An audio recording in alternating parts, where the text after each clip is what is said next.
How to reset your Discord password on Android. This tutorial shows you how to recover access to your account when you can no longer remember your password.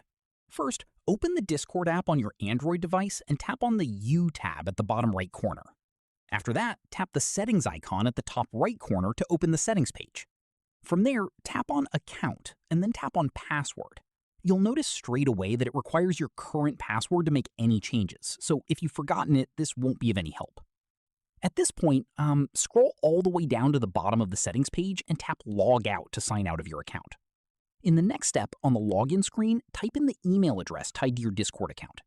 Following this, instead of filling in your password, tap on Forgot Password just below the password field. Once done, Discord will fire off a password reset link straight to your inbox. From here, switch over to your email app and open the message from Discord, then tap the reset link inside it. At this stage, you'll be redirected to a page where you can set a new password. Pick something strong that you'll actually remember this time. Finally, confirm the new password and follow the remaining on-screen steps, and you'll be signed straight back into your Discord account without any issues. And that's it. If this guide helped you reset your Discord password on your Android, give it a like, subscribe for more Discord tutorials, and tap the bell icon for updates. See you in the next one.